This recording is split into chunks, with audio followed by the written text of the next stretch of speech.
Olá pessoal, hoje vamos falar sobre polifarmácia em idosos. Meu nome é Thalita. O Brasil vem passando por mudanças demográficas desde o século passado. Os registros da qualidade de vida aumentaram, assim como o acesso aos serviços de saúde. Além disso, percebe-se grande redução da taxa de fecundidade e mortalidade. Os avanços tecnológicos vêm contribuindo significativamente com os tratamentos das doenças crônicas não transmissíveis e doenças infecciosas, diminuindo a mortalidade e possibilitando o envelhecimento da população. Sabe-se que o envelhecimento não é sinônimo de doença, entretanto a longevidade está associada com o aumento das ocorrências de doença crônica não transmissíveis, incapacidades físicas, cognitivas e mentais, além do consumo maior de medicamentos. Um estudo divulgou que mais de 70% dos idosos brasileiros possuem pelo menos uma doença crônica não transmissível, sendo que desses, 60% fazem o uso de mais de 5 medicações,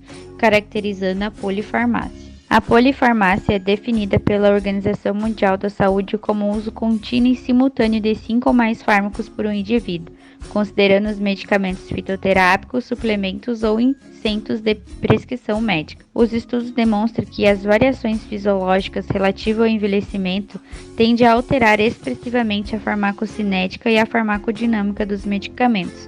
Sendo assim, a simultaneidade de medicamentos pode ser perigosa para idosos, uma vez que são mais sensíveis aos efeitos dos fármacos, podendo gerar agravos na saúde dessa população, hospitalização e óbito. Alguns efeitos adversos são alteração da consciência, da frequência cardíaca ou pressão arterial, sonolência excessiva, tontura e sudorese. Somado a isso, há uma grande relação entre a polifarmácia e a queda do idoso, associada com a fisiopatologia funcional na qual é reduzida, devido ao fato que a absorção, distribuição, metabolização e eliminação dos medicamentos é diferenciada, sendo mais sensível aos efeitos do medicamento. A queda, então, pode estar induzida pelo uso dessas medicações. Alguns fármacos possuem maior relação com a polifarmácia e queda, tais como inibidores de serotonina, antidepressivos tricíclicos, antipsicóticos, benzodiazepínicos, anticonvulsivantes e medicações antiarrítmicas. O profissional de saúde da atenção primária é aquele que mais possui contato com o idoso e deve investigar a ocorrência de polifarmácia e seus fatores associados. Como retrospectiva da qualidade de vida e ao aumento dessa expectativa, em 1920 a esperança de vida no Brasil era de apenas 35,2 anos e a população idosa apresentava apenas 4% da população total do país. Em 2010 houve o dobro de esperança de vida, passando para 74 anos, apresentando 10,8% da população idosa. Com a multiplicação dos números, em 2019 a população de 60 anos apresentava 16,2% da população. As perspectivas para 2050 é que haja 29,3% de idosos no país. Nessa perspectiva, o envelhecimento da população tende a aumentar e, consequentemente, o índice de doenças crônicas não transmissíveis também. Outro estudo que analisou a ocorrência da polifarmácia em 202 idosos com mais de 60 anos no Distrito Federal revelou que 41,08% dos idosos eram polimedicados e 56% desses 202 idosos pertencia ao gênero feminino. Essa condição pode ser justificada pelo fato de que as mulheres vivem mais que os homens e, por consequência, passam pelas doenças crônicas degenerativas do envelhecimento. Uma pesquisa que analisou a multimorbidade e polifarmácia em 198 idosos em um município da zona rural de Santa Catarina verificou a predominância do sexo feminino, apresentando 61,1%, com baixo grau de escolaridade 81%. A polifarmácia foi referida por 41,4% dos entrevistados e as mulheres possuíam maior prevalência, com 47,1%. Presença de alguma doença crônica não transmissível, 88%. Hipertensão arterial apresentou 67%.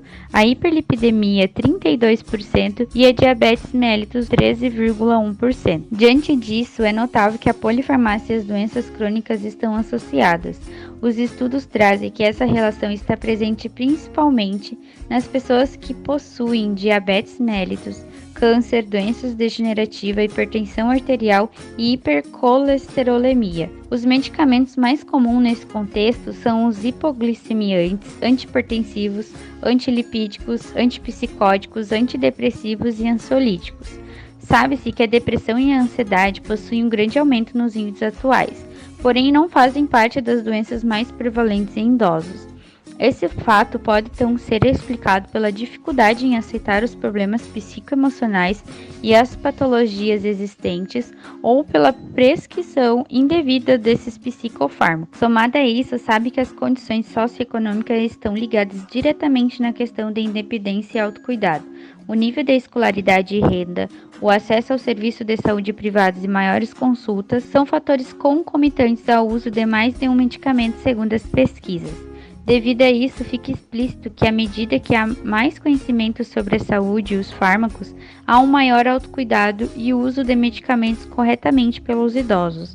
Além disso, a polifarmácia está relacionada a maior tempo de diagnóstico, taxas de interrupção de atividades habituais e menor prática regular de atividade física e, assim, pior autopercepção de qualidade de vida e saúde. Frente a esse grande problema de saúde pública, torna-se imprescindível a capacitação dos profissionais de saúde desde a formação acadêmica frente à farmacologia, os registros sobre os fármacos utilizados pelo paciente, a orientação sobre uso e cuidados, materiais que auxiliam na tomada da dose certa e as práticas integrativas e complementares à saúde presente no Sistema Único de Saúde são estratégias que podem ser fatores que ajudem na eficácia do tratamento, de forma que previna então os efeitos adversos e colaterais que podem ser prejudiciais para a saúde do idoso, ocasionando quedas, intoxicação, declínio funcional, hospitalização, institucionalização e até mesmo a morte. Além disso, é importante que haja equipe interdisciplinar.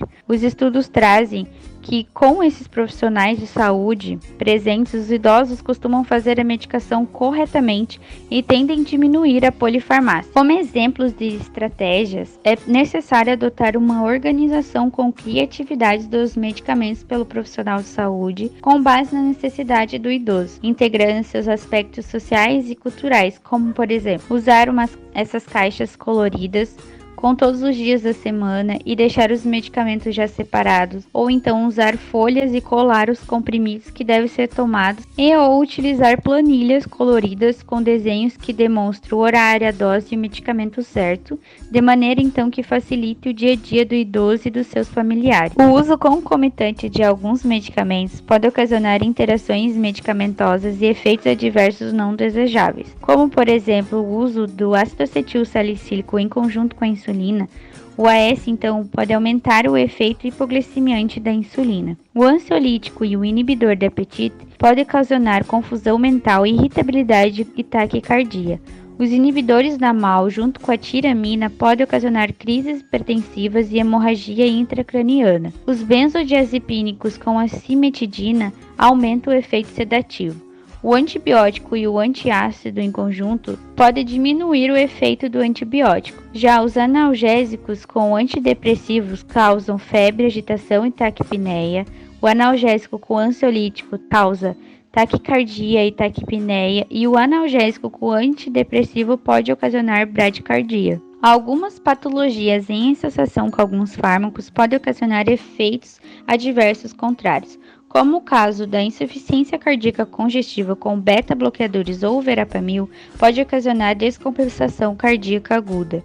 A hipertensão com anti-inflamatórios não esteroidais pode aumentar os níveis pressóricos. A insuficiência renal crônica com os anti-inflamatórios não esteroidais ou aminoglicosídeos ocasiona insuficiência renal aguda, e a úlcera péptica com inflamatórios anti-esteroidais ou anticoagulantes pode ocasionar a hemorragia gastrointestinal. Quanto aos diagnósticos objetivos e intervenção da enfermagem, de acordo com os efeitos adversos da polifarmácia e a associação com a queda, pode-se então relacionar o diagnóstico risco de queda relacionado com agente farmacêutico e idade maior que 65. Os objetivos a serem alcançados são tomar precauções quando utilizar medicamentos que aumentem o risco de queda, manter em 2 e aumentar para 5 em 2 semanas, e as intervenções intervenções são controle de medicamentos, estimulação cognitiva e orientações e conscientização sobre os fármacos, ensinar o paciente como evitar impactos na queda e oferecer bengala para evitar as quedas ou estimular o idoso a pedir auxílio quando em movimento. O uso de vários medicamentos concomitantes pode levar ao risco de disfunção hepática prejudicada, relacionado com o agente farmacêutico e ao abuso de substância.